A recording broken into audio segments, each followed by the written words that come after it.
à toutes et bonjour à tous, j'espère que vous allez bien et que vous avez la forme. Alors, bienvenue à notre débat de la performance. Alors, pour l'instant, je suis tout seul, mais rassurez-vous, tout le monde est en backstage. Ils sont bien là, ils ont bien répondu présent.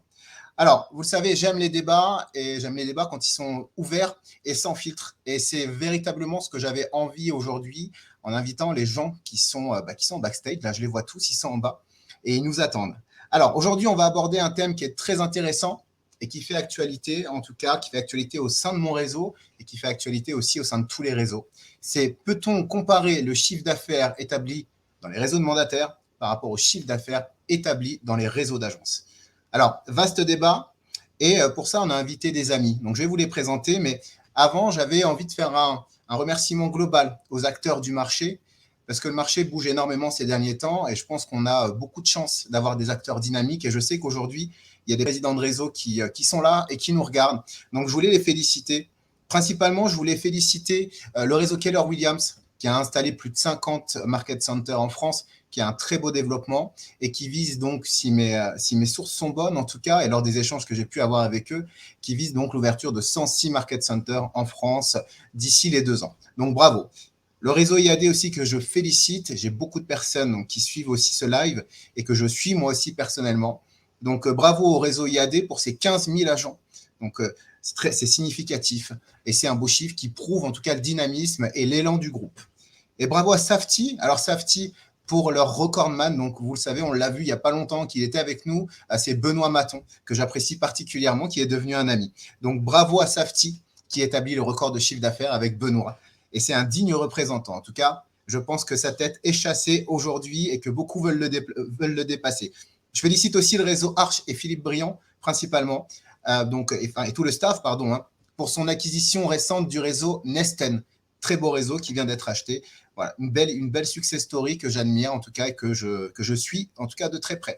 Et félicitations au réseau Propriété Privée pour leur dernière levée de fonds, qui promet aussi une très très belle croissance, réseau que je connais un peu moins.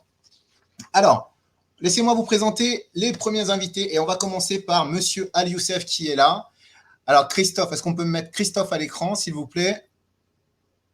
Donc Christophe, il est là. Christophe, je te présente rapidement. Christophe, directeur et gérant de l'agence Century 21, rive droite ou rive gauche? Les deux, rive droite, rive gauche.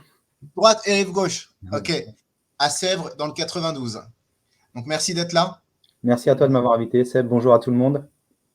Et écoute, le débat va être riche parce que tu es donc un pro, en tout cas un pro modèle agence, c'est un modèle que tu défends et tu vas pouvoir échanger avec les acteurs qui auront d'autres points de vue que toi, mais je te connais très dans une ambiance sereine, donc je sais que c'est un débat qui va se passer sans grands mots et sans grandes phrases. Ne t'en inquiète pas, Seb, ça va très bien se passer.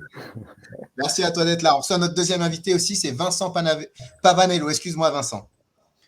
Alors, bonjour Vincent, merci d'être là. Vincent, tu as une multitude de casquettes. Toi, tu es fondateur et président de Red Conseil, Real Estate, mais aussi et surtout fondateur de la Maison des mandataires, auquel je m'intéresse. Donc, merci d'être avec nous parce que tu as un avis éclairé. Merci pour l'invitation. Écoute, je sais que tu as une contrainte et on va tout de suite le dire, c'est tu as un déjeuner à 12h50 que tu as déplacé pour nous. Donc, merci. Et... Tout le monde est au courant. Moi. On va peut-être pas dire où c'est non plus, mais, je devrais vous quitter vers 50-55. Ok. C'est déjà très bien d'être avec nous, c'est très gentil d'être avec nous. Et je sais que ça sera riche avec toi. Je suis tes débats, je sais que ça sera très riche. Merci Vincent. Et on a Michael qui est en coulisses aussi. Top. Donc Michael Deveza avec un S, mais on le dit Z, mandataire indépendant, réseau BSK. Donc merci d'être là, ça me fait plaisir que tu sois là. Merci à toi pour l'invitation. Parcours inspirant. Tu es parti tu es parti from scratch. Tu as appris le métier alors que c'était pas ton métier de base. Tu peux nous rappeler ton ancien métier? J'étais militaire. J'ai basculé dans l'immobilier pour gravir un petit peu les échelons et me voici. Donc merci à toi pour l'invitation. Je suis sûr que ça va être passionnant. Et bonjour à tous les autres. Ouais, ils sont là et puis je vous avais eu l'occasion d'échanger un peu. Donc écoute, à toi de jouer maintenant. Donc toi, réseau BSK, très beau réseau. Et enfin, quatrième invité, Émile qui est en backstage aussi, est directeur de l'agence ERA à Pau qui représente fièrement ses couleurs. Regardez, il a le nœud pape et le fond rouge. C'est parfait. François Gagnon sera très fier s'il voit cette vidéo. C'est impeccable. J'espère, bien sûr, et je le salue, mais merci et bonjour à tout le monde. Merci à toi pour ton invitation. J'ai hâte de démarrer ce débat.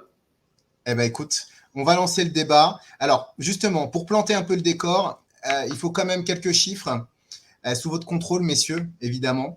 Alors, le nombre de mandataires immobiliers a quadruplé entre 2015 et 2020 pour atteindre 40 000 mandataires indépendants aujourd'hui. On estime aujourd'hui qu'il y a plus de 30 000 agences en activité, donc plus de 6 000 rien qu'en Île-de-France. Donc, c'est donc 30 000 agences, 40 000 mandataires, donc il y a autant d'entrepreneurs d'un côté que de l'autre. Le marché immobilier affiche aujourd'hui un volume de transactions record estimé à 1 182 000 ventes sur l'ensemble 2021. Donc, chiffre assez incroyable. Et la part des marchés, et c'est là qu'on va commencer à débattre, c'est là qu'on va commencer un peu à débattre, la part de marché des réseaux de mandataires en 2020 est de 20%. Les perspectives de 2023 sont de plus de 30%. Et donc, 70% du chiffre d'affaires est donc réalisé par les autres acteurs immobiliers, réseaux d'agences et autres acteurs qu'on pourra citer aussi. Alors, la question du jour, c'est donc, est-ce qu'on peut comparer les deux modèles en termes de chiffre d'affaires? Et là, Vincent, je peux peut-être te laisser commencer, vu que tu es le… Non, mais peut-être un mot sur les chiffres, effectivement, sachant que les chiffres que tu viens de citer, c'est pour beaucoup nous qui les avons établis. Donc, ce qui a un avantage et un inconvénient. L'avantage, c'est que moi, je sais que c'est un travail rigoureux et c'est grâce aux réseaux mandataires qui font la transparence sur leurs chiffres qu'on peut les établir. Et puis, l'inconvénient, c'est qu'effectivement, comme les gros acteurs des agences vitrées, je vais dire, font pas preuve d'autant de transparence, c'est pas un reproche, mais simplement communiquent moins en détail sur leurs chiffres. Du coup, on compare mes chiffres qui me semblent être très détaillés et très approfondis dans l'analyse à des réseaux vitrés qui ne partagent pas leurs chiffres. Donc, voilà, c'est un peu la limite de l'exercice, mais peut-être qu'on va en discuter. J'en ai parlé avec un certain nombre de dirigeants de réseaux vitrés. Ça, c'est sur un point de méthode. Maintenant, sur le fond, je ne crois pas qu'il y ait beaucoup de débats. Alors, là, tu as cité les chiffres de 2020. On a sorti notre baromètre il y a 2 mois qui prend les chiffres de 2021, donc à fin 2021. Sur le nombre de mandataires, on est à 45 000. On était à 39 000, on est à 45 000. Donc, mandataires rattachés à des réseaux. Je ne compte pas les agents courts rattachés aux agences physiques dans ce volume-là. Et les parts de marché qui, effectivement, étaient à 19,5. Alors, on raisonne sur le marché intermédiaire. Donc, en gros, on prend le total des transactions, on enlève le PAP. Ça nous met autour des 800 000. Alors, ça dépend des années, mais disons 800 000 pour prendre un chiffre rond. Et là-dessus, on regarde combien les réseaux mandataires font de transactions. C'était 19,5% en 2020. Pour 2021, on est à 22%. Et je rappelle que il y a quelques années, on était à des niveaux beaucoup plus faibles, puisqu'en 2010, on était quasiment à 0. Et en 2015, on était à peine à 10%. Donc, les parts marché ont plus que doublé. Là, dans la dernière période, donc c'est une dynamique très forte. Je ne crois pas qu'il y ait tellement de débat sur cette tendance-là. Il peut y avoir un débat sur est-ce que c'est 22 ou 21 ou 22 ou 23, et évidemment qu'il y a une marge d'erreur parce qu'on n'a pas tous les chiffres non plus, donc on fait quelques estimations. En revanche, sur la tendance et sur l'ordre de grandeur, je ne pense pas qu'il y ait de débat. Donc voilà, peut-être pour réagir un petit peu sur les chiffres, je vais laisser les autres s'exprimer, et puis après, sur la mesure du chiffre d'affaires, parce que dans le baromètre qu'on a sorti il y a 2 mois, il y a plein d'indicateurs sur le chiffre d'affaires des réseaux, le chiffre d'affaires par conseiller, etc. Christophe, toi justement, Christophe, il y a quelqu'un qui rentre dans l'agence. L'avantage de l'agence, c'est que du coup, j'ai quelqu'un qui va pouvoir l'accueillir et s'en occuper. Il n'y a pas de souci. Voilà, ça c'est bien placé par exemple. Non, mais moi, j'ai pas de commentaires. C'est du factuel, c'est des chiffres, effectivement. Après, ce qui va être intéressant, je pense que c'est ce qu'on va s'efforcer de faire pendant ce débat, c'est de ramener ces chiffres au nombre de mandataires, puisque notamment le réseau IAD s'est longtemps targué de millions d'euros de chiffre d'affaires. On s'est amusé à ramener ça au nombre de mandataires IAD. Ça faisait, je crois, 10 ou 20 000 euros de moyenne par mandataire par an de chiffre d'affaires.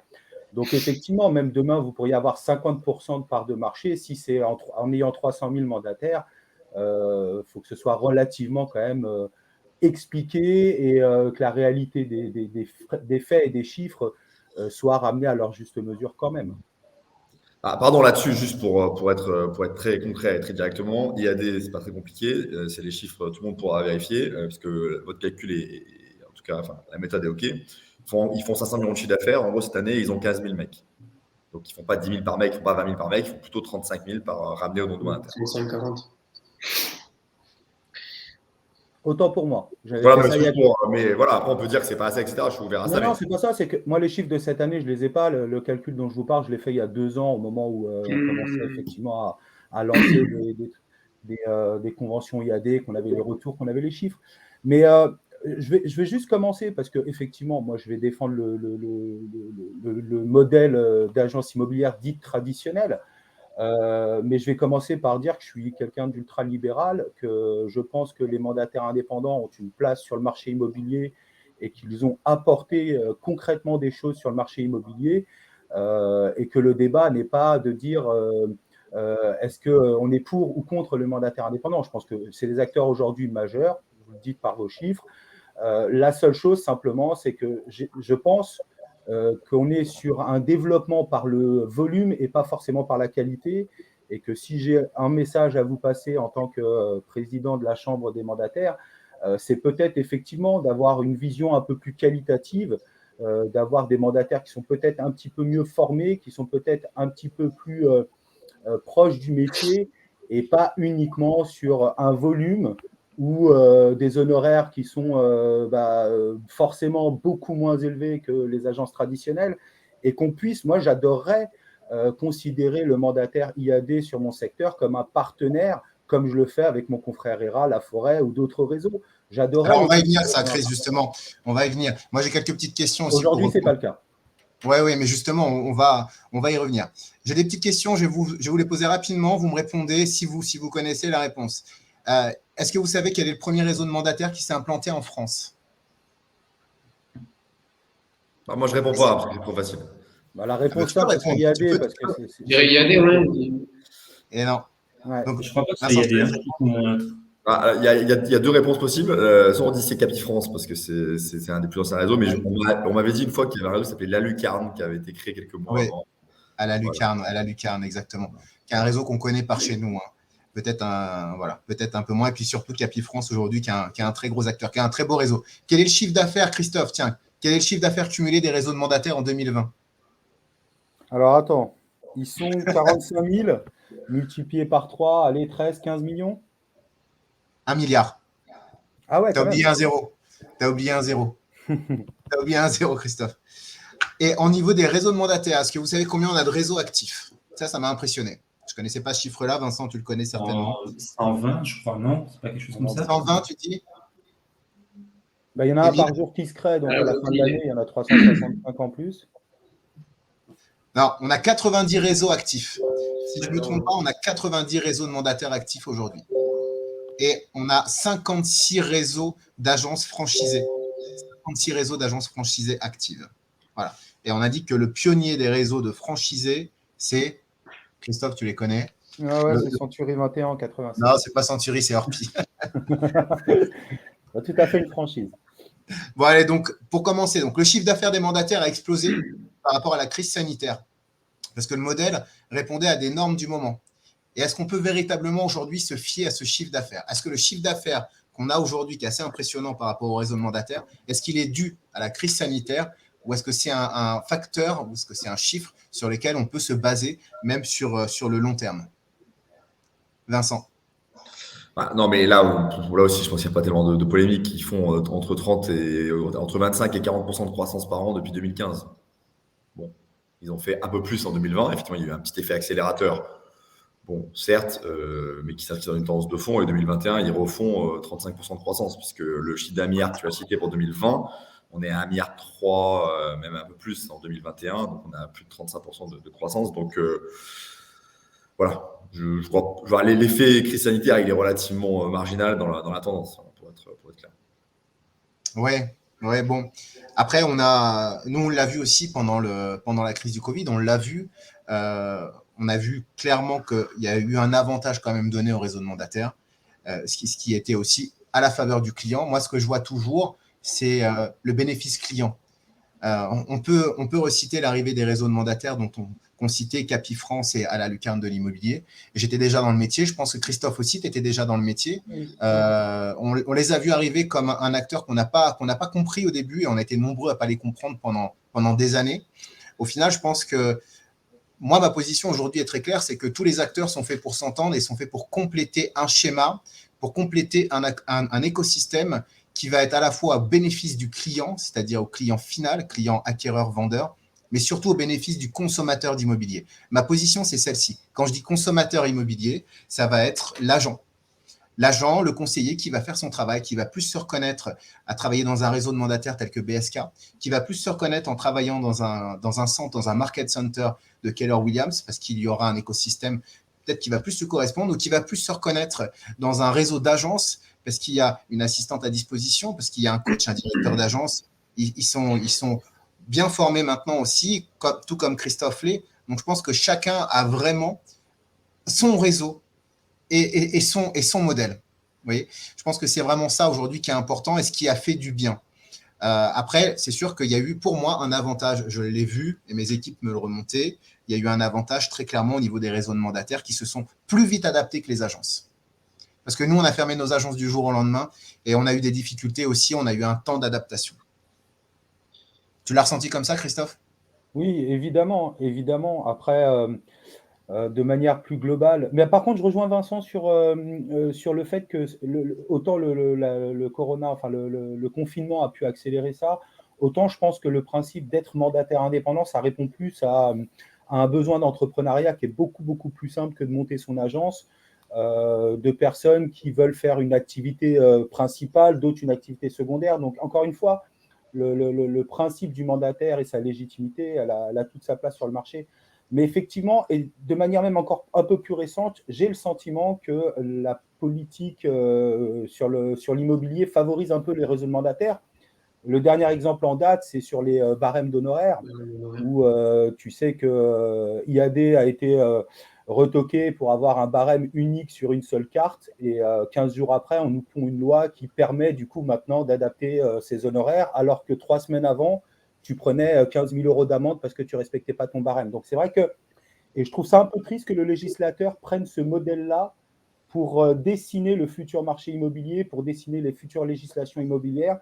Je considère encore qu'aujourd'hui, ça reste les agences traditionnelles qui sont l'acteur majeur de l'immobilier et qui doivent, à mon sens, dicter la législation sur ce, c'est intéressant, ça. Ouais.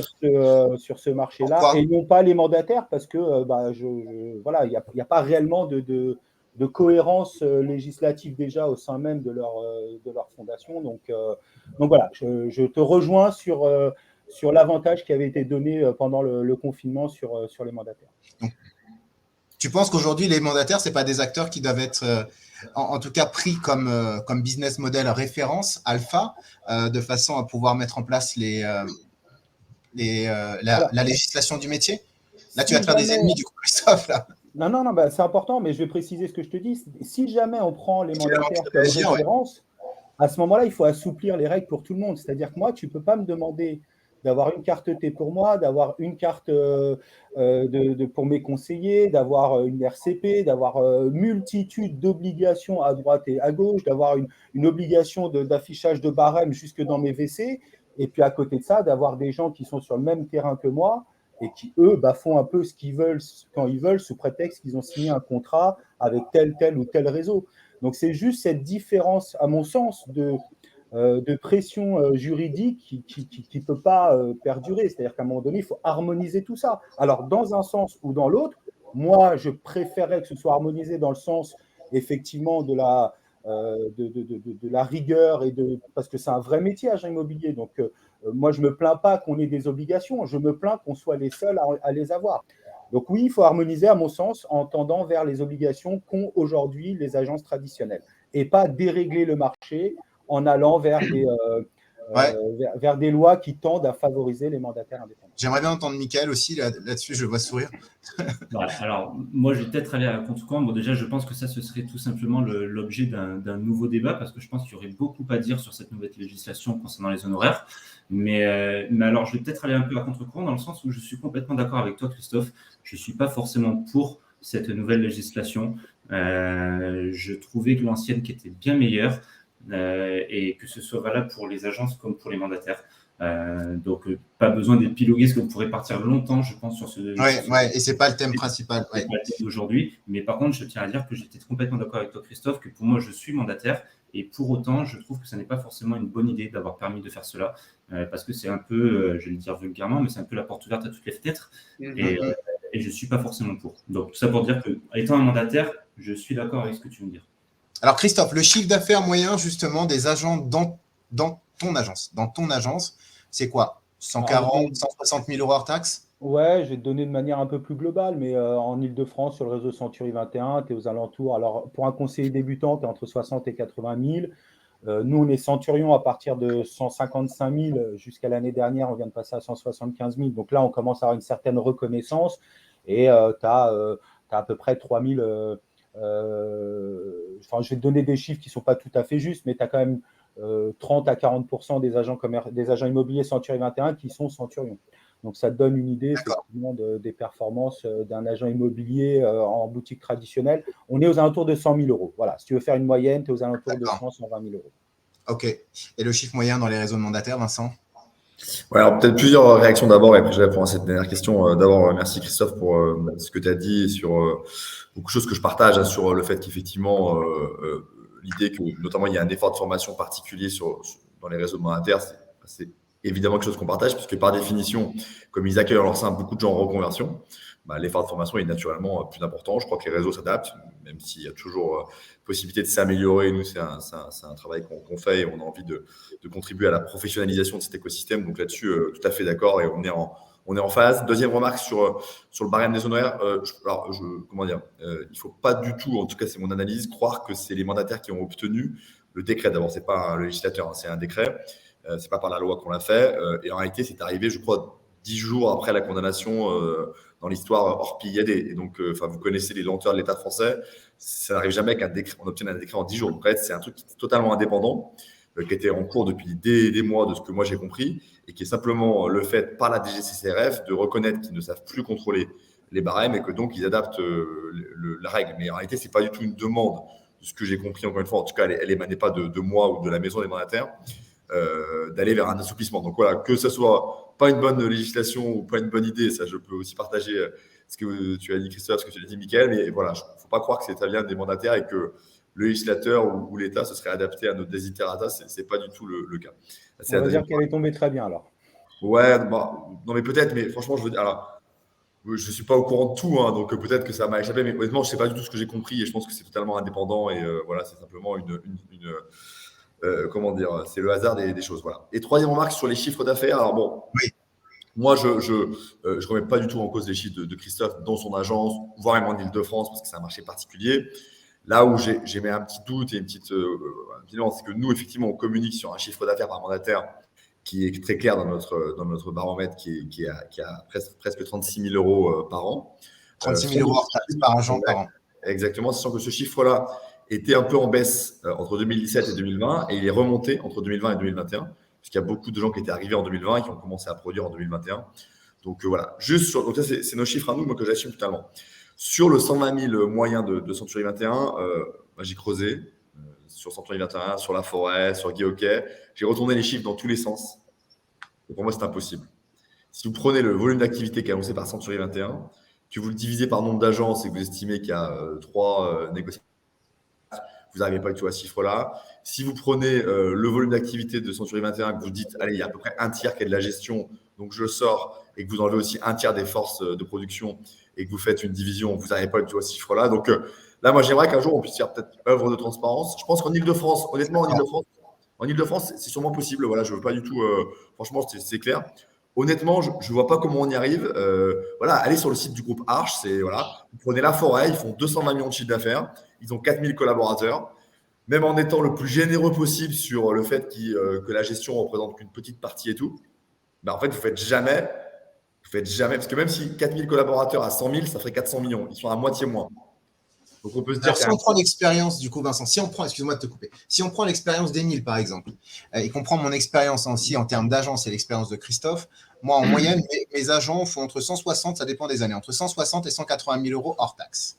Voilà. On indique donc un chiffre d'affaires moyen de 36 000 euros hors taxe sur des réseaux de mandataires qui rémunèrent en moyenne, on va prendre une moyenne que je n'ai pas calculée, mais 65%. D'accord? À 70. Mais 80. 70. Allez, 70%.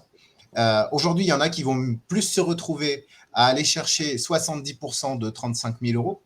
Et il y en a qui vont plus se retrouver aussi dans un business model d'aller chercher 40% ou 45% en agent commercial de 160 ou de 180 000 euros. Voilà. C'est ça aussi qui est important. Donc, il y a 160 000 dans les agences, on va dire, en chiffre moyen, même si on dit 120 000. Est-ce que tu confirmes ce chiffre, toi, Émile, du coup, dans tes agences, le chiffre d'affaires moyen? Oui, alors le chiffre chez moi, peut-être qu'il est encore un petit peu particulier puisque j'ai ouvert l'agence juste un petit peu avant qu'on tombe sur ces phases de confinement, de Covid, etc. Ce qui fait que j'ai eu aussi forcément un peu plus de turnover qu'on pouvait avoir sur une agence qui existe depuis longtemps. Moi, ce que je constate aujourd'hui, en toute transparence, sur le chiffre d'affaires de mes négos que j'ai, tous mes négos qui ont, à partir d'un an d'ancienneté, on est entre 70 et 80 000 euros, c'est un tout 70 et 81 000 euros hors taxe de chiffre d'affaires encaissé sur l'année, sur les négos qui ont à partir de 12 mois. Et sur les négos qui ont un peu moins, on est un peu en dessous de 50, 48, 50 000 euros de chiffre d'affaires. Bon, sur une phase de création aussi, j'ai 120 concurrents en phase sur Pau, juste en comptant les enseignes, les agences. Donc, ce qui fait plus ou moins 500 ou 600 personnes qui font qui font un travail similaire au nôtre. Donc, à la comparaison, moi, je suis dans une ville vraiment de province. Toute l'agglomération qui est autour de moi, 130, 150 000 habitants, pour vous donner la différence, plutôt une zone rurale. D'accord. Donc, toi, première année, 60 à 80 000 euros, mais un agent confirmé.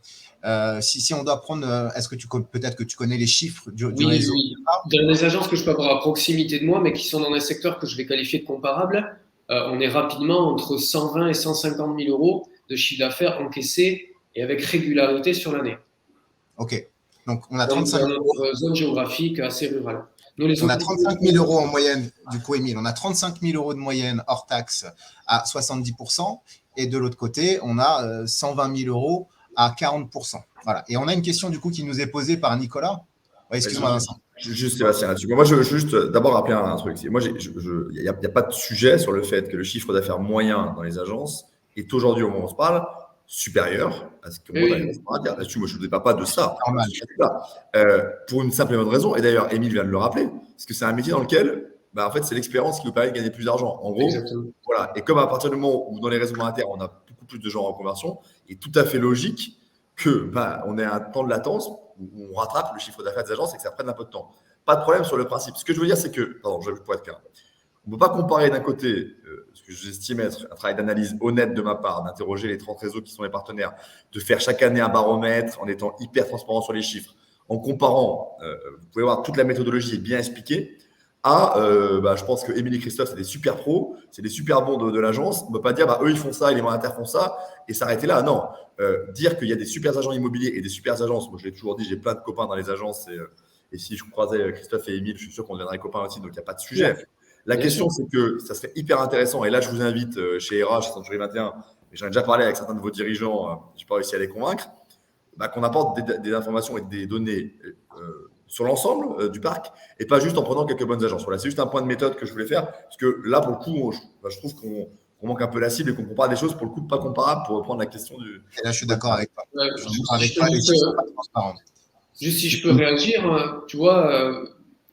Vincent, entre l'agence de Christophe et la mienne, qui sont dans deux secteurs qui sont différents, comme tu peux le voir, Christophe et moi, on n'a pas du tout les mêmes chiffres d'affaires par négo, tu vois. Donc, je pense que voilà, c'est pas, on n'a pas pris deux agences. Voilà, moi, je suis pas en place. J'ai pas ouvert il y a 25 ans mon agence avec une. Tu vois ce que je veux dire? Plus, hein. Christophe non plus. Ne le vieillis pas autant que ça. Non, alors moi, j'ai une question qui veut intervenir, je crois. Oui, Mickaël, excuse-moi. Ouais, alors après, moi, si je peux me permettre, je ne suis pas tout à fait d'accord. Encore une fois, je rejoins Vincent sur le fait que je n'ai pas de doute sur le fait qu'un agent immobilier confirmé fasse un gros chiffre d'affaires en comparaison d'un mandataire. Le débat n'est pas là. Je suis complètement d'accord. Par contre, Le chiffre annoncé de 35 000 € de chiffre d'affaires pour un mandataire, ça par contre, je tilte un petit peu parce que je ne suis pas du tout d'accord avec ce chiffre. À mon sens, c'est un chiffre d'affaires d'un débutant qui ne fait pas grand-chose, ou peut-être qui est en double activité pour commencer. Perso, j'ai fait mes petites recherches avant de venir à ce live, histoire de ne pas arriver les mains vides.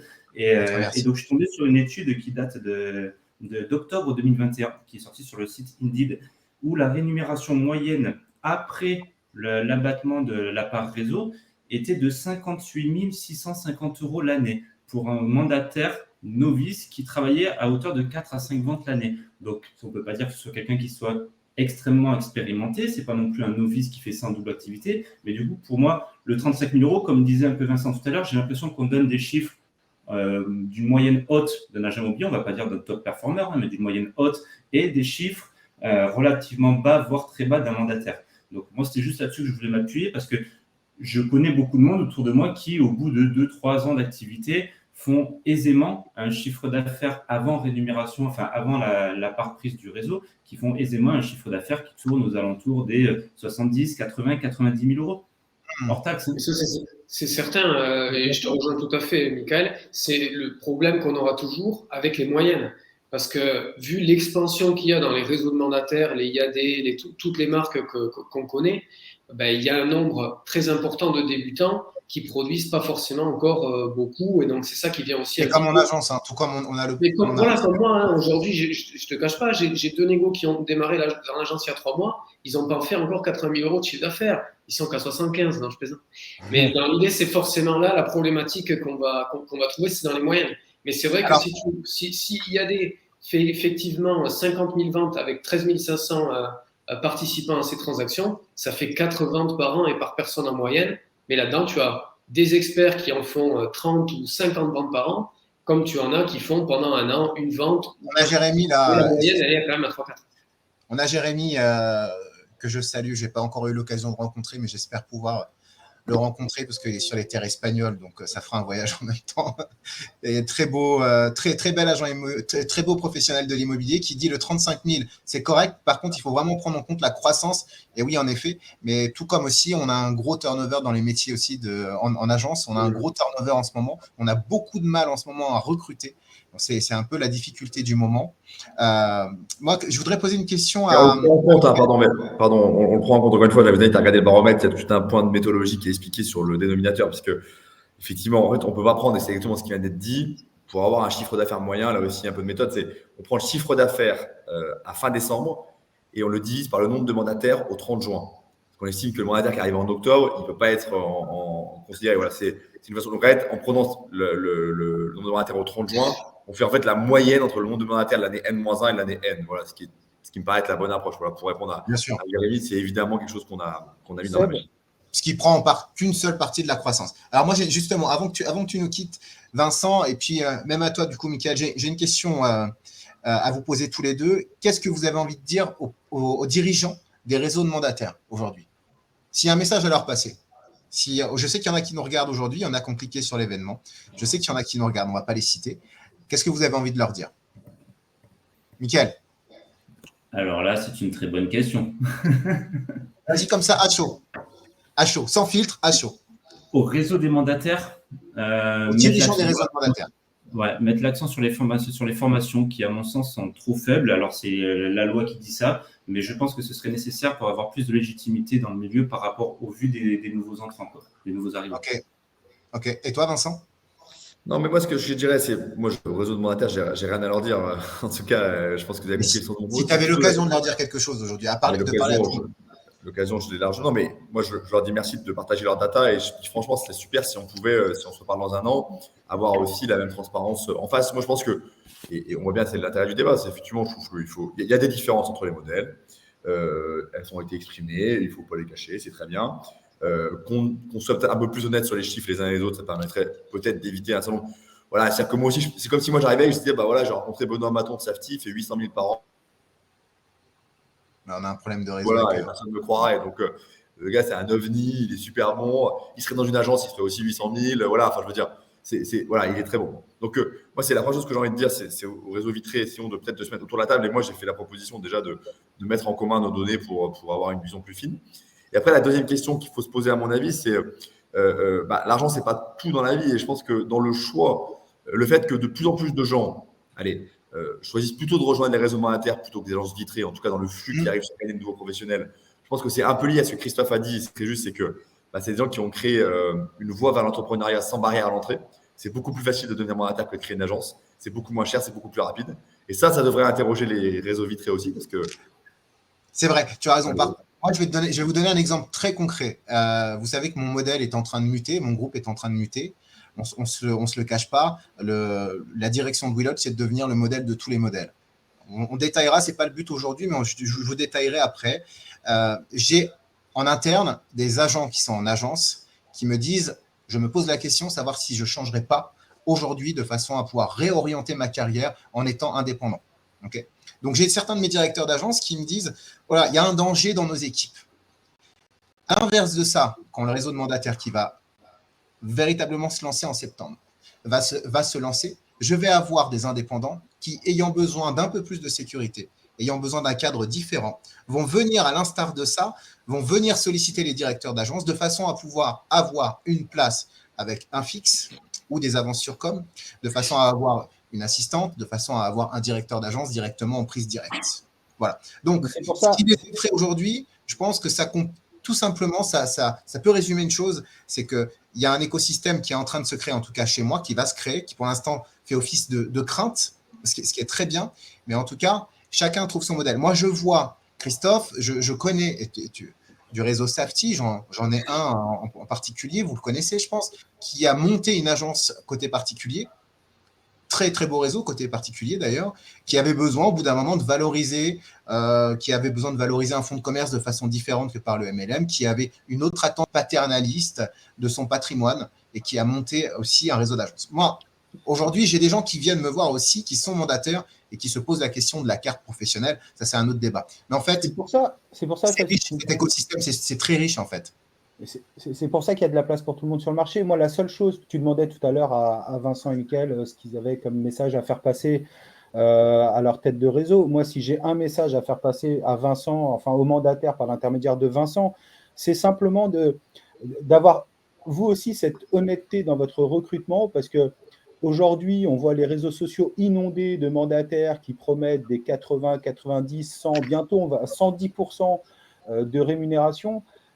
Il faut dire la vérité. Je pense que le choix du mandataire indépendant, c'est plus un choix de vie qu'un choix financier. Il y a d'excellents mandataires Vincent indépendants. A dit tout à l'heure.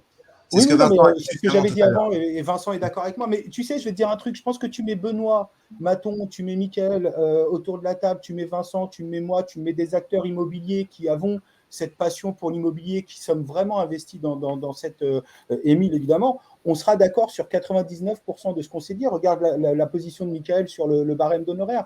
Regarde la position de Vincent sur l'ensemble de la discussion. Je pense que ceux qui ont envie de tirer le métier vers le haut seront d'accord sur l'ensemble des sujets, qu'ils soient mandataires ou agences traditionnelles. Je voudrais juste préciser, ce qui me gêne, moi, aujourd'hui, si tu veux, c'est d'avoir sur un marché 60 mandataires indépendants sur une ville qui vont faire une vente chacun. Ils vont te cramer 20% du marché. Eux, ils n'auront pas mangé parce qu'ils auront fait une vente ou deux dans l'année, mais ils auront perturbé complètement le marché immobilier. Et c'est là où je passe le message à Vincent et à l'ensemble des mandataires. Là, je suis d'accord avec toi. Et je pense qu'on peut être d'accord. Formez-les de manière à ce qu'ils apportent un vrai service aux consommateurs. Formez-les de manière à ce qu'il y ait un conseil et que leur position, ce ne soit pas juste de prendre une annonce, de la mettre sur ce loger, d'attendre l'acquéreur et puis de niquer une vente, excuse-moi l'expression, en ayant juste bénéficié de la carte T d'un mec qui est à l'autre bout de la France. Je considère que ce métier est suffisamment beau pour mériter qu'il y ait une organisation de ces mandataires qui soit la plus… Et dernière chose, j'ai beaucoup de mal à accepter, et d'ailleurs je pense que vous le sentez dans ma position, c'est que moi je suis un manager dans l'âme, c'est-à-dire que je passe des heures au quotidien, par semaine, par mois avec mes équipes, à les manager, à les faire grandir. J'investis énormément d'argent dans les formations, etc. Et j'ai du mal à croire que sous prétexte qu'on a fait 3 ventes, on peut devenir manager bronze ou manager je ne sais pas quoi dans certains réseaux de mandataires. Voilà, le mot manager, je trouve qu'il a un sens. C'est un métier, ce n'est pas juste une étiquette, ce n'est pas juste un faire-valoir, c'est un métier, manager. Et je suis très gêné par cette. On va laisser la parole à Vincent. Bien du sûr, coup, bien parce sûr, qu'il c'est pour ça que j'en il profite. va pas avant de tarder à terminer nous quitter. l'émission. Mais voilà, c'est important pour moi que le métier de manager soit valorisé et je trouve que la manière dont il est utilisé aujourd'hui dans les réseaux de mandataires, il est complètement banalisé et Ok. je vois pas voilà, très bien ce qu'on peut appeler manager. Ouais, mais bon. Ouais, je vais devoir vous quitter, donc merci effectivement, et désolé, j'ai beaucoup parlé, mais effectivement, moi, ce que je retiens de ce débat, en tout cas, et peut-être c'est important de rappeler. Effectivement, il y a beaucoup d'accords, et en réalité, on a parfois surjoué au niveau des dirigeants, à la fois dans les réseaux vitrés, dans les réseaux de mandataires, une forme de concurrence, d'agressivité, mais en réalité, sur le terrain, moi, j'ai entendu plus de gens qui parlaient comme Christophe que de gens qui disaient que les mandataires étaient la pire des choses. Donc ça, c'est le problème. Il y a un certain nombre de points sur lesquels on peut se retrouver. L'idée que les mandataires, mais d'ailleurs que les mandataires et les vitrés, on doit collectivement faire un effort de formation pour mieux répondre aux clients, etc. Moi, je pense qu'il n'y a pas de débat là-dessus, on est tout à fait en face. Donc voilà, ça c'est le premier point. Deuxième point que je retiens, c'est que il n'est pas honnête, et je pense l'avoir démontré et je n'ai pas été contredit, de dire qu'il y a d'un côté des mandataires qui font 35 000 en moyenne par an et de l'autre des gens dans les agences qui font 120 000. Complètement 120 d'accord. 000, il existe peut-être dans des marchés très très dynamiques, dans quelques agences gérées par des super pros comme Christophe, ça je veux bien le croire, mais de manière au niveau national, parce que dans ce cas-là, je peux aussi prendre les stats des IAD qui sont à Cannes ou à Nice et qui sont depuis 5 ans dans IAD. Ben là, on va avoir une moyenne à 200 000. Donc ça n'a pas de sens. Donc là, je On est pense d'accord. qu'on fait la transparence. Faut pas dire Il y a quand même une moyenne qui existe.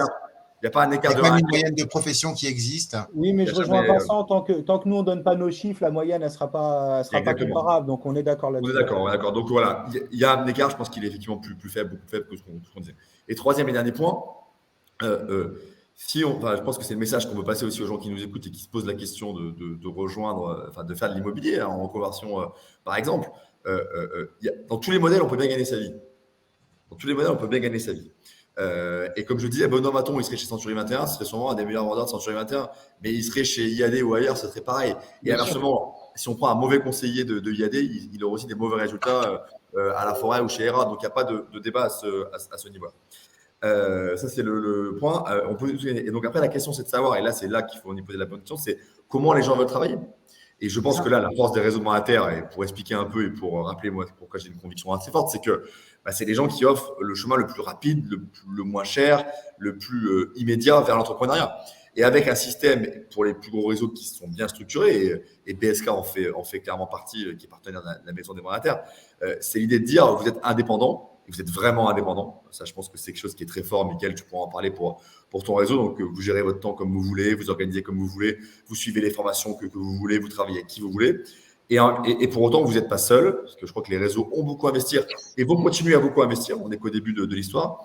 Dans toute l'infrastructure qui fait en sorte que ces gens-là qui viennent de rejoindre les réseaux aient les bons outils, aient les bons accès, aient les bonnes formations, soient accompagnés dans toutes les dimensions du métier et deviennent des bons professionnels de l'immobilier, puisque c'est bien le souhait qu'on fait tous ici. Donc ça, c'est les avantages des réseaux mandataires. Je pense que les agences vitrées ont d'autres choses à proposer. Avoir un lieu physique pour rencontrer ses collègues, c'est bien aussi. Il y a des gens qui ont besoin de ça et c'est très bien. Avoir une enseigne qui est connue, Century 21 est plus connue que les réseaux mandataires aujourd'hui, c'est aussi un avantage. Moi, je ne dis pas qu'il n'y a pas d'avantage. Simplement, je pense que il faut que les gens se posent la question et effectivement, dans ces arbitrages, on l'a un peu effleuré du doigt, il y a quelle est la part de la commission qui va revenir aux producteurs. Et là, c'est vrai qu'aujourd'hui, étant donné les coûts fixes et les modèles qui existent, dans les réseaux mandataires, si vous faites une vente à 10 000 euros, vous allez plutôt toucher entre 70 et 80% de la commission en fonction des modèles. Là où dans les réseaux d'agences vitrées, si vous êtes agent commercial, on sait qu'on sera plutôt autour de 45-50%. Donc, il y a un écart. Il faut le dire, il faut être transparent là-dessus. On a créé un simulateur de revenus pour apporter ça Vous pouvez voir le simulateur sur le site de la Maison des mandataires. C'est un des avantages très pécuniers des réseaux mandataires. Mais encore une fois, chaque modèle a ses avantages. Je pense qu'on peut être transparent là-dessus. Moi, je défends plutôt les réseaux de mandataires parce que c'est un modèle auquel je crois. Et tu le fais très bien. Mais sans dire que les autres sont mauvais, sans dire que les autres sont nuls, sans dire que les autres font n'importe quoi. Encore une fois, nous n'avons que 22% du marché.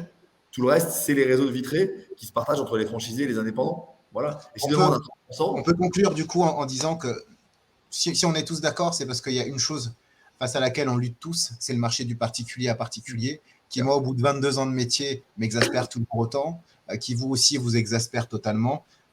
Les gens ont tendance à oublier que j'ai fait ce métier pendant des années. j'ai dû faire 750 transactions dans ma carrière. Et croyez-moi qu'à chaque fois que j'étais face à des clients qui me disaient « Ah oui, mais on va peut-être appeler une deuxième agence ou on va peut-être faire appel aux particuliers », j'ai envie de leur dire « Mais est-ce que quand vous appelez un peintre, vous allez lui dire « Toi, tu vas peindre ce mur-là ». Il y a un autre peintre qui va peindre ce mur-là, et puis moi, je vais peindre ce bout de mur-là. » Eh bien non, eh ben, c'est pareil pour notre métier, et je pense qu'on est d'accord pour dire qu'on lutte véritablement pour donner une image plus professionnelle, que ce soit les réseaux de mandataires, que ce soit les réseaux hybrides, Keller Williams ou Chemex et autres. On lutte véritablement pour professionnaliser notre métier, et on peut se quitter là-dessus, du coup, Vincent. Je pense que tu es d'accord avec ça. Tout à fait, j'aurais plaisir à vous rencontrer. Et je suis avec vous, effectivement, le sujet de la professionnalisation et donc du PAP. Alors, il y a deux sujets dans le PAP. Hein, donc, le PAP, c'est plus on sera pro-expert, moins le PAP pourra prospérer. Et là, ce qui peut nous aider, à mon avis, c'est que les métiers de l'immobilier se complexifient. Les enjeux de performance énergétique, le logement connecté, les nouvelles stratégies. Madame Joly a une carte T maintenant. Non, mais voilà. Non, mais ok. Bah, ce que je veux dire, c'est que plus le métier est complexe, plus, à mon avis, il y a une place pour les pros. Donc là, il faut être qu'on soit bon.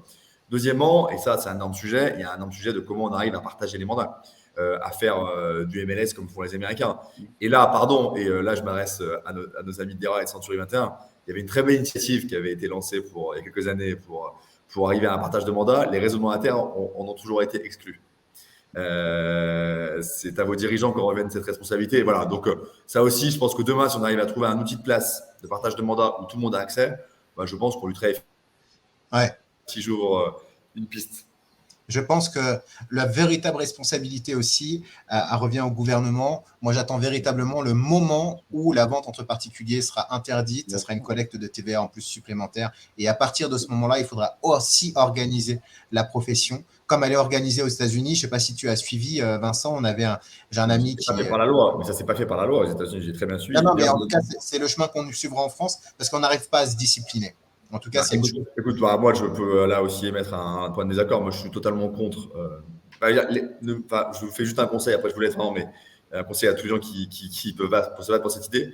Si un jour l'État va dans ce sens-là, d'obliger les gens à passer par des professionnels, il vous le fera payer par une autre façon. Et il y a plein de façons de vous le faire payer.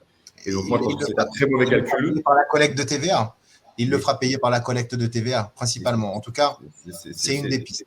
Non, mais c'est totalement, c'est marginal. Et de toute façon, ce que je veux dire, c'est que, je pense que l'État n'ira jamais là-dessus. Et je pense que ce n'est pas à l'État de convaincre les particuliers de passer par un pro, c'est aux pros eux-mêmes de convaincre les particuliers de passer par eux-mêmes. Pas tout attendre de l'État. Christophe a dit qu'il était ultra-libéral. Moi aussi, je suis très libéral. Je trouve ça très bien. C'est à nous d'aller convaincre. Et franchement, si la profession commence à défendre des comme ça, c'est la meilleure façon d'être encore moins compris par la population. Donc, moi, je ne défendrai jamais cette position-là, pour être clair. C'est un ensemble, bien sûr. Je suis d'accord. L'État fait carrément son travail pour favoriser le professionnel, contrairement à ce que j'entends très souvent dans des débats ou des articles ou des choses comme ça. L'État fait hyper bien son travail. Quand ils ont sorti la loi Allure en 2016, qui est venue exploser la facilité qu'on pouvait avoir de vente de particulier à particulier quand on était dans le cadre de la copropriété, quand on sort la loi climat et résilience avec le nouveau DPE, honnêtement, on vient favoriser le professionnel qui a compris, qui est formé, qui comprend ces textes, hein, parce que le particulier va devenir largué. Là, sans une obligation légale qui serait trop raide. Il ne faut pas qu'on soit non plus dans un système soviétique où il y a trop d'obligations. C'est effectivement, il faut rester quand même. C'est à nous, les professionnels, de par un professionnalisme, de cette tendance. Moi, je fais partie des gens qu'on oblige les gens à passer par une agence Century 21. Ça me paraît être la meilleure solution. Vous êtes sûr d'avoir affaire à des collaborateurs formés, performants, d'avoir un vrai service. Voilà, c'est ça. Vincent, j'étais ravi de te rencontrer, d'échanger avec toi. Moi aussi. Et à très bientôt, j'espère, dans d'autres circonstances. Merci, salut. Merci. Alors, le débat ne va pas perdre en punch. J'ai une petite question. J'aurais aimé vous la poser quand il était là, parce que c'est quelque chose qu'on a vu sur les réseaux de la maison des mandataires. J'ai une question, les gars. D'ailleurs, je regrette de ne pas avoir de femmes aujourd'hui. J'ai fait un appel sur les réseaux et je regrette de ne pas avoir de femmes. J'ai invité des femmes qui sont des très, très bonnes représentantes des réseaux de mandataires ou des réseaux d'agences immobilières. Les deux n'étaient pas dispo, en tout cas peut-être pour un prochain débat. Si elles me regardent, mesdames, la prochaine fois, venez débattre avec nous. Vous représentez, je crois que c'est 49% des professionnels de l'immobilier. Et aujourd'hui, vous nous manquez. Donc voilà, c'est le petit moment gentleman. J'ai une question. Est-ce qu'on entend dire qu'il y a depuis un certain temps que les agences vont disparaître? Mythe ou réalité? Impossible.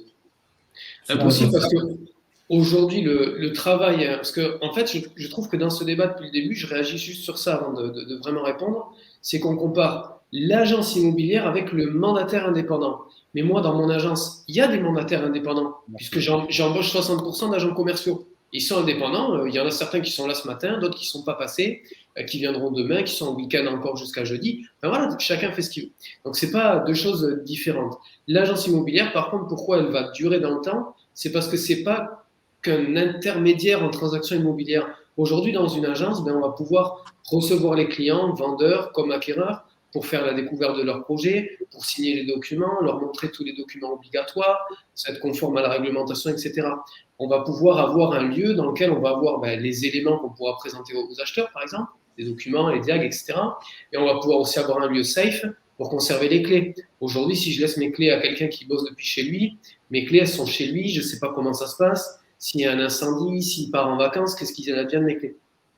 Et surtout, il y a un truc qui est hyper important, on n'en a pas encore parlé, mais c'est que aujourd'hui, dans une agence immobilière, on va avoir accès à la signature du compromis aussi en agence. Parce que les mandataires, pour l'instant, n'ont pas cette possibilité-là de recevoir les clients pour la signature d'un compromis de vente.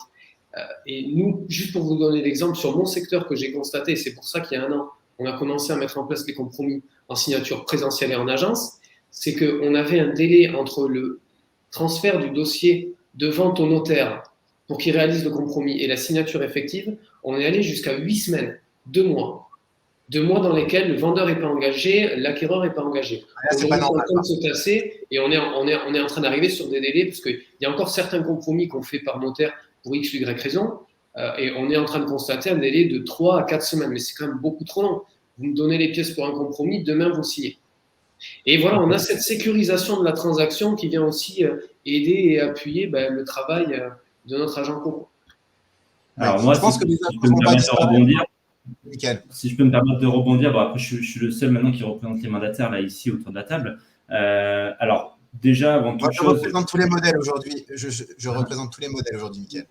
Moi, je vous rejoins dans le sens où il y a de la place pour tout le monde et je pense qu'il continuera à y avoir un peu de tout, que ce soit des agences comme des mandataires. C'est pas prêt de s'arrêter. Cependant, là où je suis pas d'accord avec toi, c'est déjà premièrement pour le dernier sujet traité, le compromis. Je viens d'en signer un, je suis encore sur le terrain, je viens d'en signer un. Il m'a fallu à peine 11 jours pour le signer et je trouve qu'il y a là un côté rassurant dans la transaction que de faire passer chez le notaire. Ça rassure un petit peu tout le monde. Donc je pense pas que ce soit une tare en soi. Et le délai de 8 semaines, je pense que malheureusement, peut-être que c'est exceptionnel, mais personnellement, ça ne m'était jamais arrivé.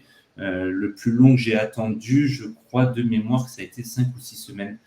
Et ça a été extrêmement long. Il y avait eu des complications dans le dossier. Bien sûr, je comprends. Je te parle d'un délai qui a été constaté. Effectivement, c'était exceptionnel, mais on a été de plus en plus souvent confrontés à ces délais-là et des fois à des clients qui ne pouvaient pas attendre. Après, j'entends, mais il y a aussi je peux juste finir ma phrase. Et c'est super si tu arrives à avoir des délais en 11 jours. Par contre, juste par rapport à la sécurisation avec le notaire, on est bien d'accord, hein. C'est pas parce qu'on signe le compromis en agence que le notaire n'intervient pas. Et au contraire, nous, on ne signe pas un compromis si on n'a pas l'aval du notaire, du client vendeur et du notaire du client acquéreur. La seule chose, c'est que nous, on s'assure de la réalisation de l'état daté rapidement, à nos frais. On s'assure de la mise à jour des diagnostics. En fait, on fait tout notre boulot et en considérant juste une chose, c'est que le notaire, aujourd'hui, il fait les transacts en immobilier, les compromis, les actes et tout ça, mais il fait aussi les divorces, les successions, les servitudes, les droits de passage. Enfin voilà, il fait tellement de choses que c'est logique qu'on arrive sur des délais plus longs quand on est. Je vais raccourcir un peu le débat sur ce point-là, messieurs, parce qu'il y a d'autres points qui peuvent vraiment nous intéresser. Je voudrais juste préciser un truc par rapport à ce que tu disais sur les vitrines. C'est que moi. Ok, mais court.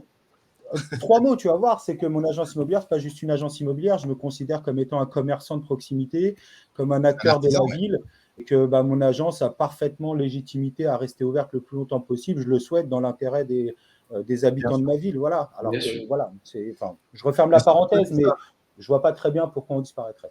Surtout toi qui est un très bon artisan, en tout cas sans que ça soit péjoratif, qui est un très bon artisan.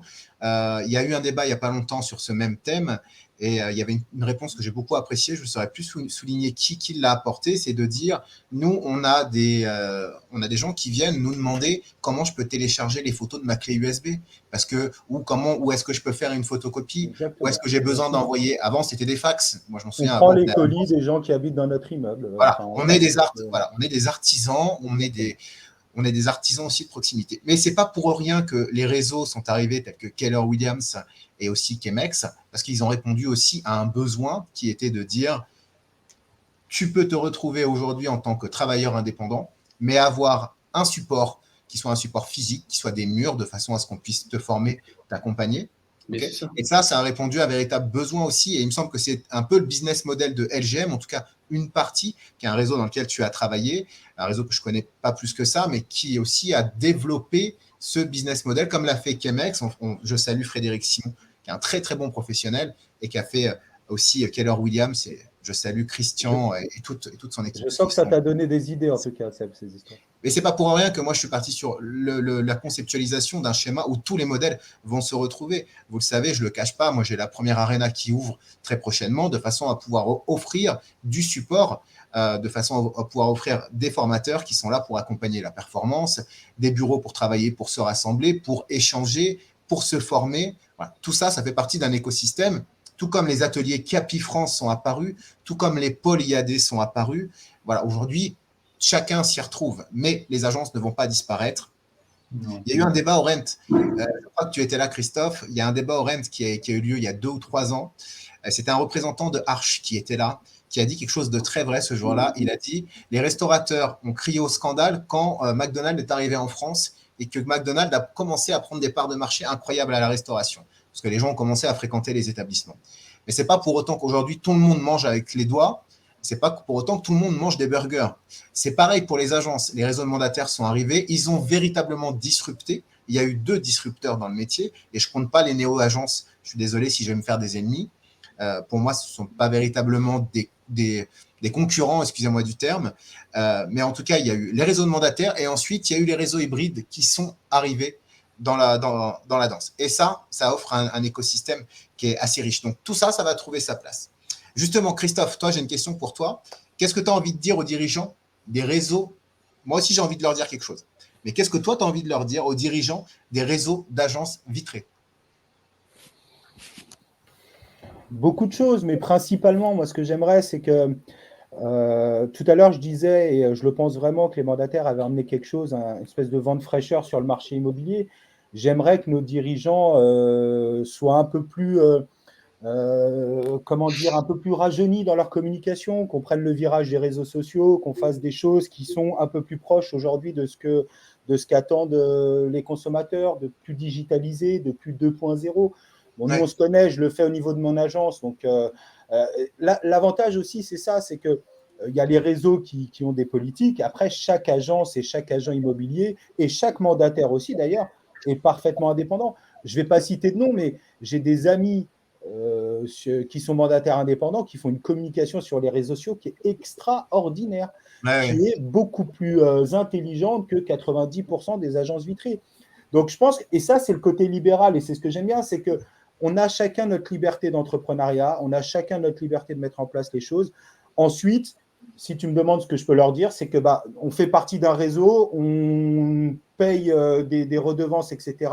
Ce que j'attendrais de leur part, c'est qu'il y ait un peu plus de propositions digitales c'est ce qui revient toujours par rapport à aujourd'hui. C'est ce qui vient dire. En 2 mots, Émile, qu'est-ce que tu aimerais dire, toi, au président de réseau?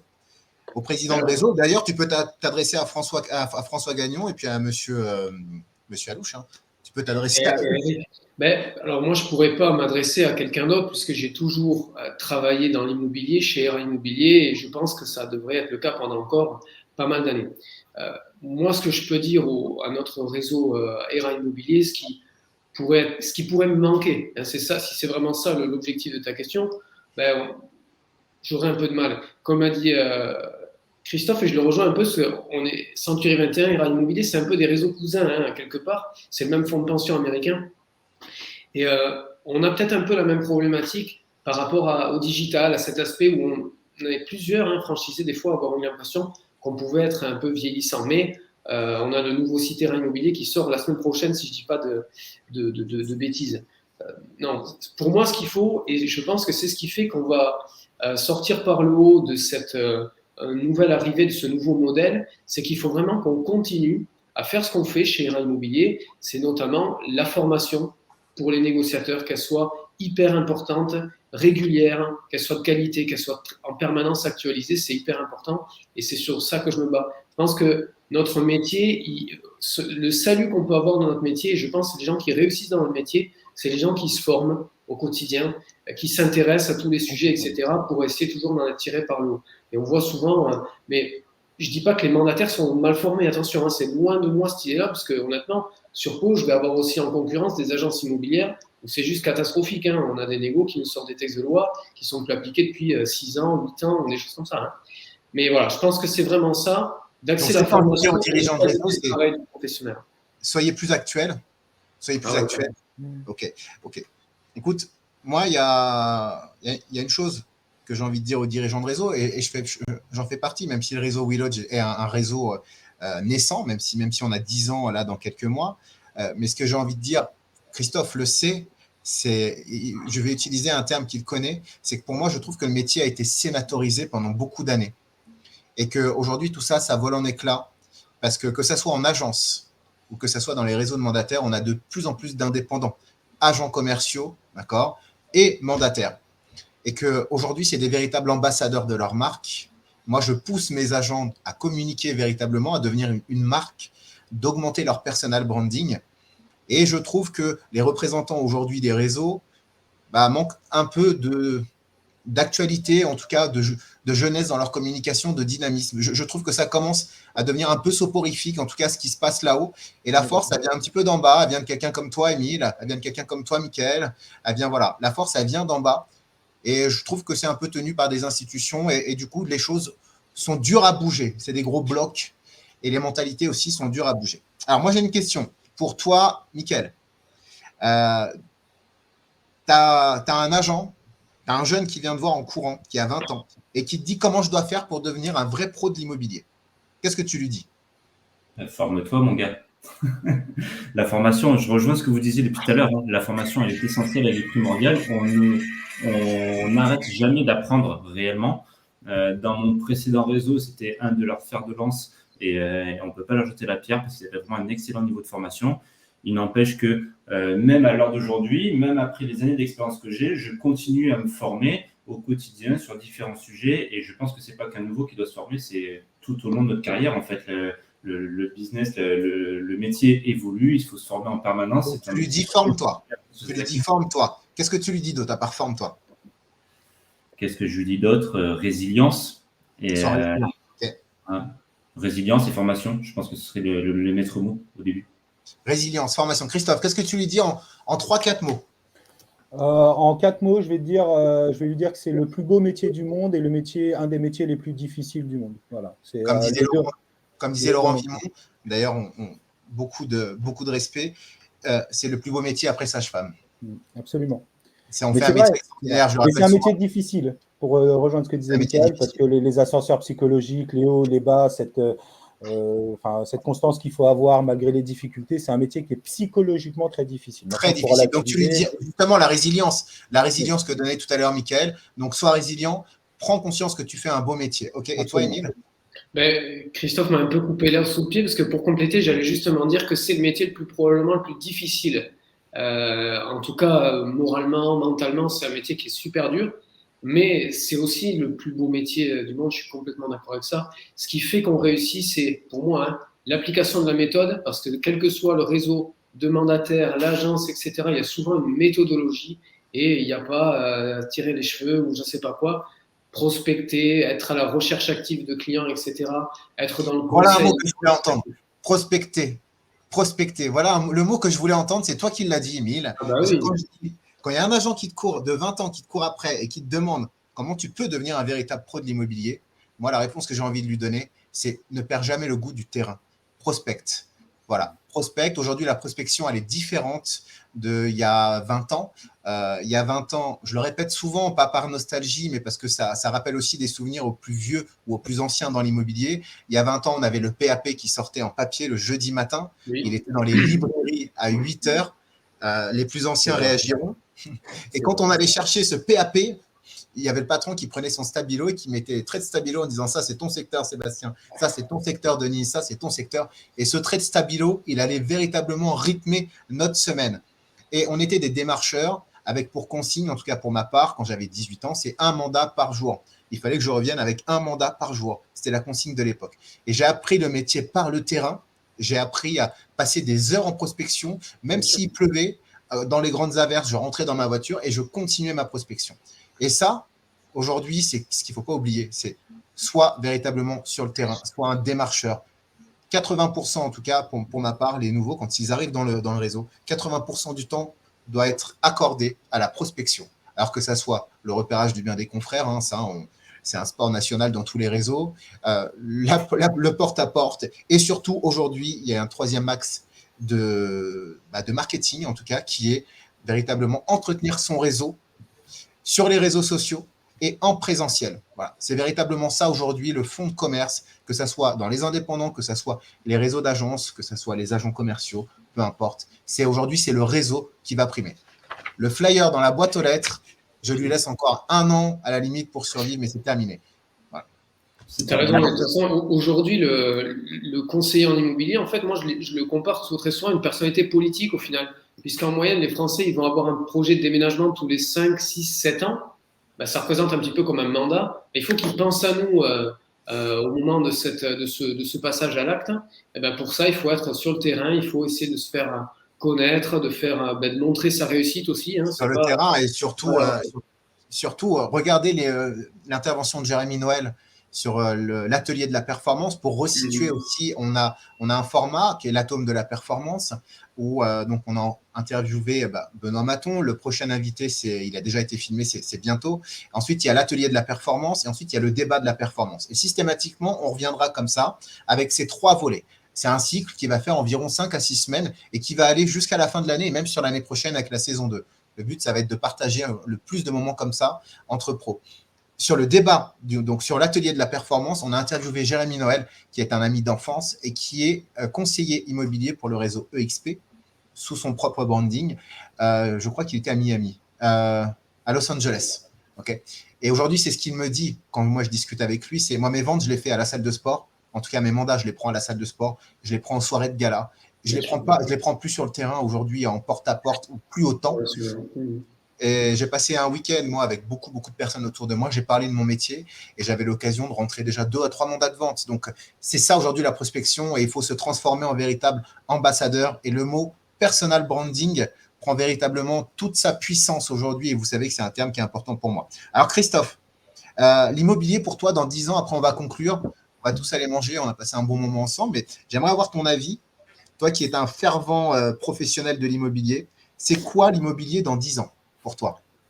Écoute, je sais pas vraiment. J'espère juste que… alors, il sera forcément plus digital. Aujourd'hui, on fait quasiment tout sur Internet. On rencontre la femme de sa vie sur Internet. On achète sa voiture sur Internet. On fait tout sur Internet. Mais jusqu'à preuve du contraire, je ne pense pas qu'on puisse acheter un bien immobilier sur Internet sans l'avoir visité, sans l'avoir touché. On a un métier qui reste encore dans le contact, dans le kinesthésique, et j'espère qu'il le restera le plus longtemps possible. Donc, j'espère que c'est un métier qui va garder les agences de proximité en ayant une communication qui soit effectivement plus développée sur Internet. Voilà. Je ne sais pas si j'ai répondu à ta question, mais j'aimerais le voir comme ça en tout cas. Ok. Émile? Je suis assez d'accord avec ce qu'a dit Christophe.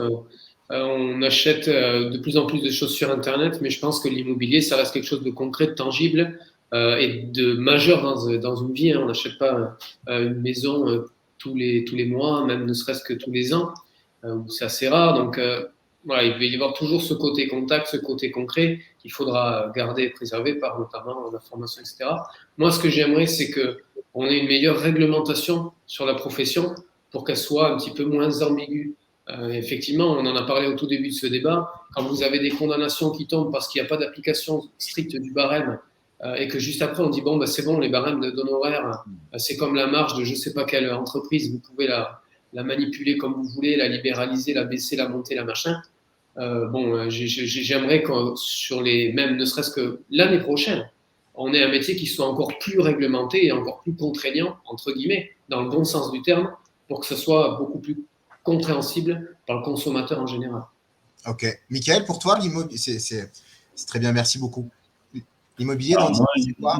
L'immobilier dans 10 ans, moi, je vois beaucoup le côté digital. Il y a un sujet qui, il y a quelques mois, fait débat, c'était les agents influenceurs. J'avais suivi ça de près. Je suis persuadé que ceux qui vont prendre le pas sur le digital seront les professionnels de demain, sans pour autant en oublier le côté humain. Et je pense qu'il est là l'avenir de la profession, c'est-à-dire qu'ils sont tous habitués à ces démarches commerciales et que l'humain va revenir au cœur du débat, au cœur du métier.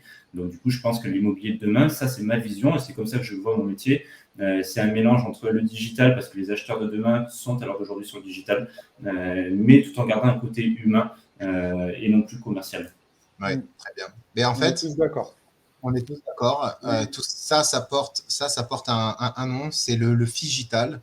Et on revient, on le voit dans nos modes de consommation, on revient de plus en plus vers nos commerces de proximité, on va de plus en plus vers nos artisans. Comme dit Christophe, on va rencontrer la femme de sa vie sur Internet et c'est mon cas. Je ne vais pas trahir de secret. C'est mon cas. Par contre, j'ai eu absolument besoin de la rencontrer et c'est là que tout le charme a opéré il y a 10 ans. Donc ça, on ne perdra pas et c'était donc une rencontre figitale. Voilà. Mais nos réseaux essayent de muter, en effet. On parle d'influence, comme dit Michael, et c'est très important. C'est un message que je martèle à mes équipes, c'est devenez véritablement des ambassadeurs de votre activité. Et oui, les influenceurs de l'immobilier, en tout cas, vont prendre de plus en plus de parts de marché. Il y a des très, très bons exemples aux États-Unis. Et on se dirige aussi vers, c'est des sujets très vastes, mais vers le métaverse, vers le Web 3. Et tout ça, ça va véritablement, pour moi, changer la donne du métier au niveau des outils mis à disposition du client. C'est-à-dire qu'aujourd'hui, je pense qu'on va avoir la possibilité très rapidement de pouvoir uniformiser tous nos portefeuilles vers des visites virtuelles qui vont être systématiques.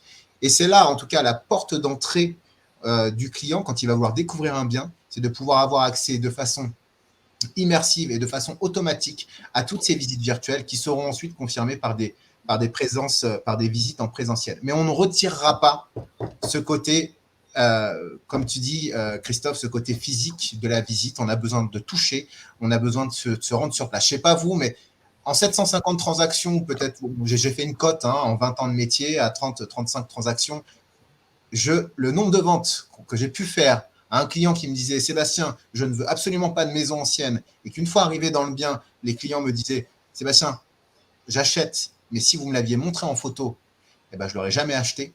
Et ça réconforte vraiment le futur de notre métier. On va vers le figital, bien sûr, on va vers les technologies, mais on gardera toujours ce côté, voilà, j'ai besoin d'être sur place pour voir. Et c'est là que les vrais pros vont pouvoir apporter leur plus-value. Laissez-moi vous guider. Vous avez un projet, j'ai compris votre cahier des charges. Laissez-moi vous guider maintenant. Je demande l'exclusivité sur votre recherche. Vous me laissez travailler et moi, je vais vous emmener vers des choses qui ne sont pas sur le marché. Je vais vous emmener sur des choses auxquelles vous n'auriez peut-être pas pensé et ma plus-value, elle sera là. Et quand mes clients montaient dans la voiture, je faisais en sorte au deuxième rendez-vous de ne jamais leur dire où ils allaient. C'était très dur pour certains clients et il fallait toujours passer un peu en force avec les clients les plus récalcitrants. Mais à partir du moment où ils me faisaient confiance, je prenais l'exclusivité de la recherche et ils ne savaient même plus ce qu'ils allaient visiter parce que j'avais compris une chose, c'est que c'était dans le bien qu'ils pouvaient dire « j'aime pas ». Mais tant que tu n'es pas rentré dans le bien, tu ne peux pas dire « j'aime pas ». Et ça, c'est ce qui a propulsé les meilleurs agents, par exemple quelqu'un comme Benoît, comme toi, Michael, comme Émile ou comme Christophe, ça, vous le savez. Et ça, c'est ce qui nous fera toujours garder le contact de notre métier. Et par contre, quand on parle du métaverse, là, on parle de totalement autre chose, mais ça va venir un peu bouleverser, je pense, la façon en tout cas, de consommer de l'immobilier, mais on tient un peu plus loin. Alors, mon équipe a entendu ce que tu as dit. Comment ? Non, moi, je disais, j'espère que mon équipe a entendu ce que tu viens de dire, Seb, sur la manière de faire le métier. On est parfaitement d'accord. Et je pense que ça va bouleverser aussi. Je crois, si je ne me trompe pas, que ces points de vente sur Paris, qui font que des fonds de commerce, qui se sont mis à accepter les transactions en crypto-monnaie, je pense qu'il va y avoir quand même un certain bouleversement à venir. Ça, c'est le Web 3. Et on a David, donc, que j'ai sollicité pour un prochain débat, David Bramy, qui est un très bon professionnel de l'immobilier, qui a une communication, alors si vous ne le suivez pas, suivez-le, qui a une communication très haute en couleur, David Bramy. Et en effet, on va arriver vers la crypto-monnaie. En effet, on va arriver vers toutes ces choses-là. Ça fait un peu beaucoup dans le débat là, parce que du coup, c'est un sujet qui est à extraire, qui est extrêmement important. C'est un sujet que la blockchain, c'est un sujet que tous les réseaux d'agences, les réseaux et la Chambre des notaires étudient de très près, parce que c'est ça qui va vraiment bouleverser aussi. Mais là, on est un peu plus loin. On est un peu plus loin que ça, parce que c'est la décentralisation des tiers de confiance. Et là, c'est un peu plus touchy. Donc, Christophe, quand tu dis « j'aimerais que mes agents t'entendent », en fait, je pense qu'il faut que quand on parle de chiffre d'affaires, quand on parle de performance, quand on parle de réseau d'agences, de réseau de mandataires ou de réseau hybride, je pense qu'il y a quelque chose qu'il faut garder dans ça, c'est l'amour du métier. Et comme tu disais, et comme disait aussi Émile, je crois, on fait un métier formidable et on fait un métier qui nous donne la possibilité déjà, à la base, ne l'oublions pas, de pouvoir prendre un client dans sa voiture, de pouvoir l'emmener sur le terrain, d'aller visiter des biens, de rentrer dans l'intimité des gens. Ça, c'est riche déjà. Quand j'ai commencé l'immobilier, j'étais vendeur dans un supermarché casino à Houille et je passais mon temps à dépoter des palettes en arrière boutique. Je déchargeais des tonnes, je vendais du poisson, je vendais du jambon. Alors, il n'y a pas de sous-métier. Mais quand on m'a dit, regarde ce métier-là, j'avais 17 ans, tu peux le faire. Croyez-moi que j'ai compris la chance que j'avais de faire ce métier. Et chez moi, tout le monde est dans le bâtiment. Et croyez-moi que être sur un toit à 30 degrés, à 35 degrés, ou être sur un toit à moins 10, ça fait d'eux des gens qui font un métier très, très, très, très compliqué. Donc, moi, je relativise toujours les choses. On fait un très, très beau métier. Il faut bien l'avoir à l'esprit et il ne faut jamais perdre cette passion. Et le jour où on perd la passion de dire encore un coup de fil, encore un client qui va vouloir la lune ou encore un client qui va en vouloir trop cher, le jour où on se commence à se dire ça, là, il faut faire 2 pas en arrière et là, il faut se dire, attends, où est-ce que j'en suis dans ma carrière? La personne qui passe la porte de mon agence, elle a besoin de moi. Elle arrive avec des craintes, elle arrive avec beaucoup d'appréhension de mon métier parce qu'elle ne le connaît pas, mais elle a besoin de moi. Et c'est un véritable projet de vie. Et croyez-moi que quand j'arrive, moi, en tant que particulier dans des agences vers des pros, parce que je cherche une maison. D'ailleurs, en ce moment, je cherche une maison, pas que dans mon réseau, vers tous les autres réseaux, je cherche une maison. Et j'ai eu un professionnel, je ne vais pas le citer, mais je l'ai eu en ligne. Je suis sûr que je serais allé visiter la maison, je l'aurais acheté. J'ai eu affaire à un agent immobilier complètement, excusez-moi l'expression, blasé, et encore, je suis poli. Blasé, j'ai dit, bah voilà, cette maison, ouais, elle est sympa. Alors, par contre, il faut savoir, il y a quelque chose d'un peu technique. L'eau, c'est par forage parce qu'elle n'est pas reliée à l'égout, donc elle n'est pas reliée à l'eau potable. Donc, c'est peut-être un peu compliqué.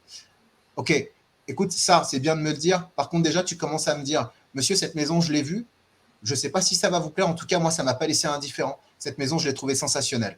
Déjà, tu commences par me faire envie. Tu commences par faire en sorte que Sébastien et Mylène, ils prennent les clés de leur voiture et qu'ils viennent jusqu'à la visite. Et ensuite, tu laisses le bien vivre. Et ça, quand on perd la passion, au bout d'un moment, quand on s'essouffle un peu, on arrive à des raccourcis trop rapides dans notre métier et c'est là que la production abaisse. Donc, surtout, restez bien passionné et prenez bien l'importance de ce qu'on vous donne dans les mains. Quand on va voir Mickaël pour dire « Mickaël, j'ai ça comme projet », ce n'est pas venu du jour au lendemain. C'est quelque chose qui est important pour un client. Voilà, messieurs, j'avais envie de terminer sur ce, parce que du coup, il m'a un peu agacé hier, mais je vais aller la visiter certainement quand même avec lui, mais je lui dirai. Bon, merci en tout cas à tous de nous avoir suivis, ça fait 1h30, on va tous aller manger. J'espère que vous avez bien suivi le débat et j'espère qu'on a bien débattu, j'espère qu'on n'a pas perdu de vue, en tout cas, l'objectif principal. Moi, je conclurai par dire qu'il y a autant de modèles que de consommateurs immobiliers et qu'on a la chance d'avoir un modèle immobilier, des modèles immobiliers qui sont très riches, qui sont très complémentaires. Et donc, je remercie tous les présidents de réseau, en tout cas, et je les invite tous aussi à faire ça, vraiment, et puis à partager un maximum de moments comme on fait là. Merci Émile, merci Christophe, merci Mika, merci les gars. Merci à tous. À bientôt pour un verre au Rennes, certainement. À bientôt. Bonne journée les amis, à bientôt. Allez, merci. Merci, vous avez assuré les gars, merci beaucoup. Ciao. Merci à toi, à bientôt. Au revoir.